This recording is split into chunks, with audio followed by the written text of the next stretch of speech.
Hi fellow artists, my name is Lauren. I'm the artist behind Potato Art Studios, and in today's video I'll be demonstrating how I clean a bunch of makeup sponges that I've used for pastel blending. So if you're interested to see how I will clean this whole basically bin of sponges, just keep on watching.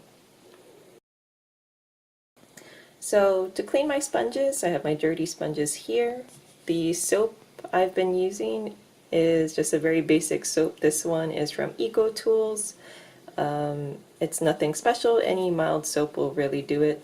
You only need a drop or two, so this bottle will last me a very long time. I found out through some trial and error that for the sponges, you can't really use them when they're damp in any way, so they have to be completely dry before you use them to blend. So to help them dry a little bit faster, I just have a small washcloth or bar towel on the side that I'll use to wring out some of the excess moisture, and they'll actually help the sponges dry a little bit faster, and it'll save me maybe half a day or a day of drying time.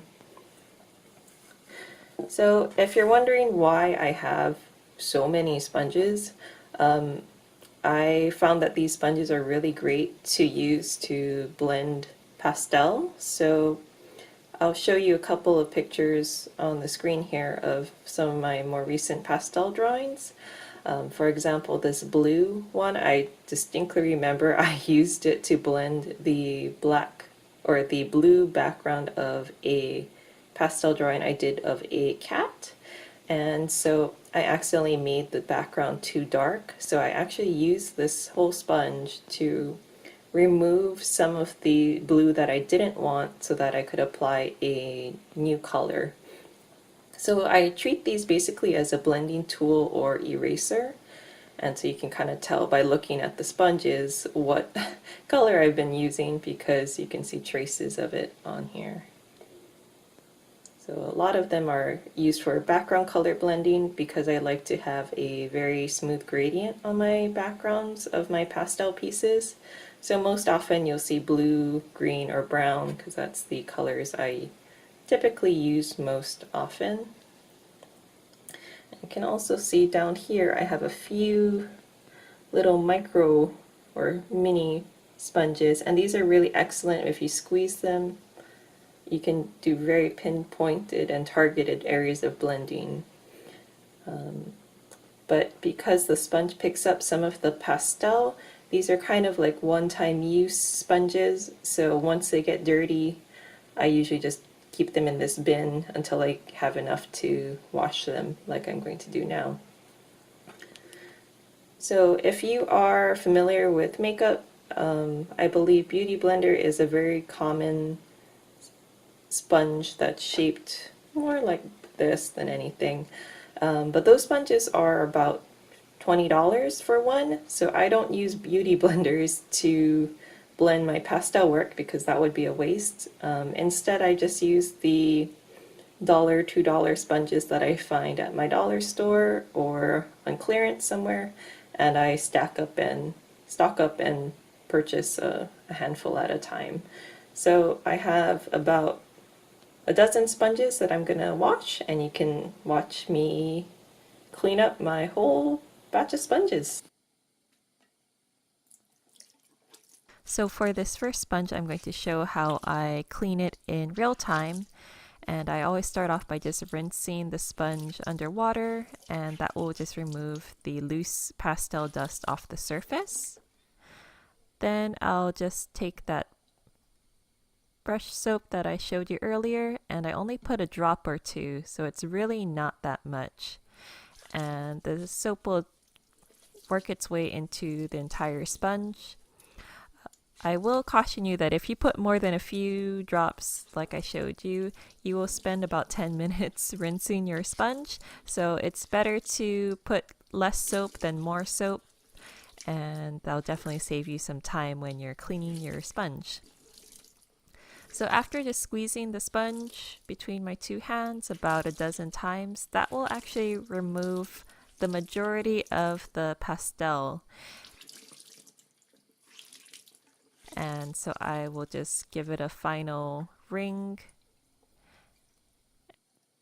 and then wrap it in the towel to pull out any more moisture that I can to speed up that drying time.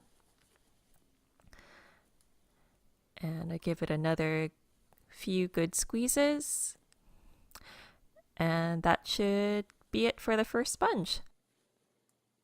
So now I'm going to basically repeat that same process with my remaining dozen sponges. And just so that you don't get bored, I'm going to speed it up 10 times speed. So you're not sitting here for half an hour watching me clean sponges. Depending on the brand of sponge you buy, it will determine how fast it is to clean. Some sponges are easier to clean than others. As you can tell, with some of these sponges, I'll spend a few minutes, no more than 5 minutes per sponge. And I think when you find out what kind of sponge texture you like, you can definitely stock up on affordable sponges. I feel on average I don't spend more than $3 per sponge, and I think that's a good baseline price for a sponge. Any more than that I feel like is a little bit too high priced for what I use it for, which is basically just a big blending tool.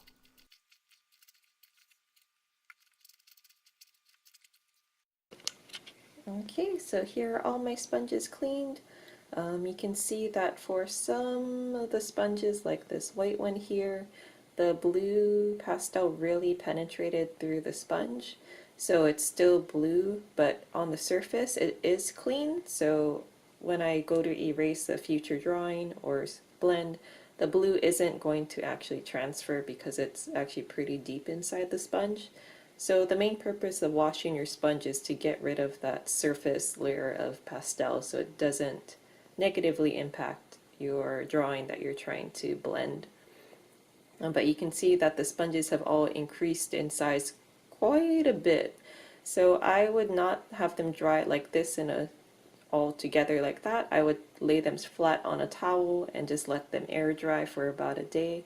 Again, when you use the washcloth or a bar towel to squeeze out the excess water, it does speed up the drying time just a little bit. So as a disclaimer, even though it's probably common sense, but once you use these sponges for pastels or art purposes, you shouldn't be reusing them to apply makeup or foundation to your face, because there are certain pigments in pastels that can be hazardous. So you really don't want to run the risk of cross-contaminating and having a potentially dangerous pigment enter your eye or your nose or your mouth. You really don't want to run that risk. So even though the sponge might look clean, you don't want to use it for your face after you've used it for art. So these sponges are just my art sponges.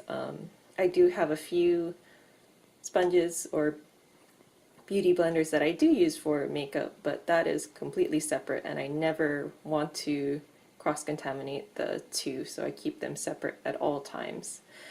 So I'm going to lay these sponges out flat, have them air dry. So if you found this video helpful, please give it a thumbs up. This was kind of a random video, but I will be having a time-lapse coming up very soon in about a week or two, and that would be featuring a pastel bunny. So if you're interested in seeing that tutorial, make sure you subscribe and turn on your notifications so you won't miss that video. If you'd like to follow me on my social media, I'll have those handles down in the description box. And thank you very much for watching. I will see you in another video.